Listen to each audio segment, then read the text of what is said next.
So when I met you, you had signed a lease, Yeah, and your budget was somewhere around $400,000 450.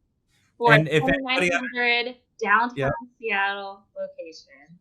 downtown Seattle, which it's Okay. very, very expensive to build Very. downtown Seattle. So, and your free rent was ticking. Oh yeah, Oh, it already started. yeah, Oh, yeah. yeah, And so, okay, so I guess I'm curious. So you're in a situation now, and I remember it vividly.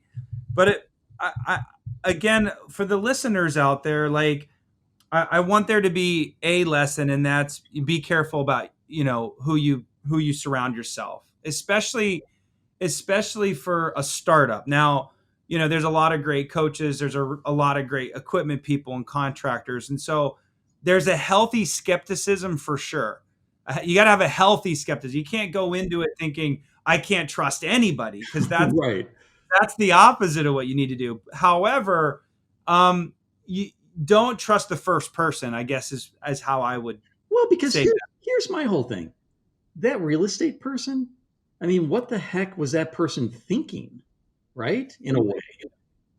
In a way, no, absolutely. Like That, I I had a, mean, I had a real estate. without having money behind it, that conversation, that's one of the first things out of the gate. I mean, and I'm Yeah. sorry you had to go through that, Joanna, and you won't go through it again, obviously. But and we hope none of our listeners will go through that, because you're exactly right. yeah. And so because of that, like we had an equipment person that we were kind of working with, and he had worked with us a little bit before, so we're like, okay, well, it just kind of makes sense, right? But then because I think a lot of times in all of this, people start going down the path of like, oh, well, this is my buddy, I've done this with him. Yeah, my buddy. And My buddy. Where's it at, John? Bring it out. That's right. My buddy. That's right. Dentist buddy. that's exactly Yeah. it. Dentist buddy. Here it is. My dentist buddy did it. Come on. My dentist buddy. And I think that's what happened to us. It was like, okay, well, we don't know, right? So we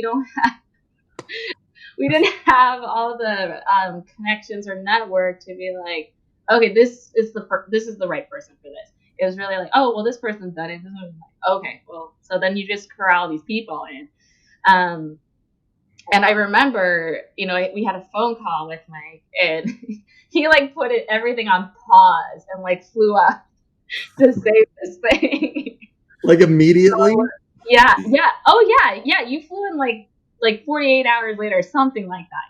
It was he was like, oh no, this is really bad. And it was like, really bad. It was really bad. It was really bad. And I think we knew it was bad, and we were just like, we need to stop right now. I remember Nadia, Joanne, I told Nadia, I said, okay, we literally have to take 4 steps backwards to go 1 step forward. And she almost had literally a meltdown, but they totally trusted the system. And talk about that day that I came in and we had interviewed, I don't know how many people, but did you really, what was that like? John, just so you know, I mean, when I flew in, we basically fired the whole team involved.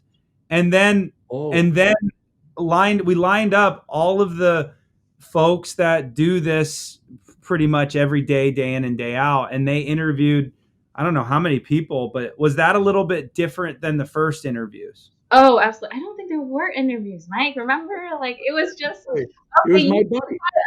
You can put a chair in? Great. Awesome. Okay, don't do that. I can't believe I'm telling you guys this. No, it's perfect. It's perfect. No, because I think, Joanna, you're not the only one that's done this. Yeah. No. Yeah. I mean, yeah, I think it's great that, we're having this conversation, because, it is important. I mean, it's like what you said, it worked out. I think it probably would have in some form or fashion, but probably not as easily or smoothly. And so, that day when he came in, he had prearranged basically 2 or 3 people from each kind of aspect of this whole thing we needed. So we had contractors in the meeting, vendors, equipment.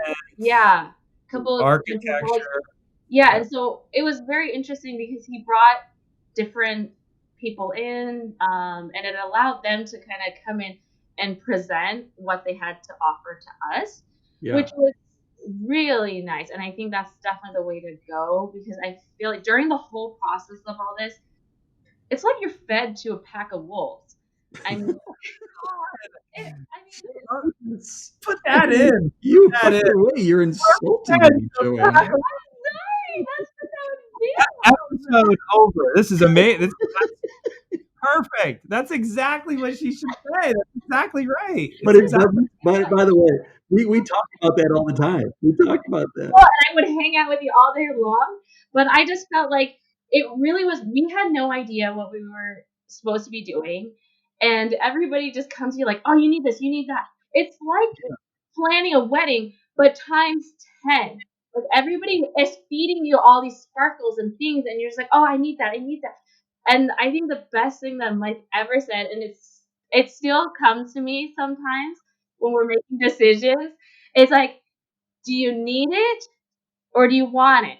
Is it a need or is it a want? He said that so many times throughout the process, and I feel like it's very, very important, because I think everybody comes to you with all these high budgets and everything, Yeah. and it's like, it didn't matter how much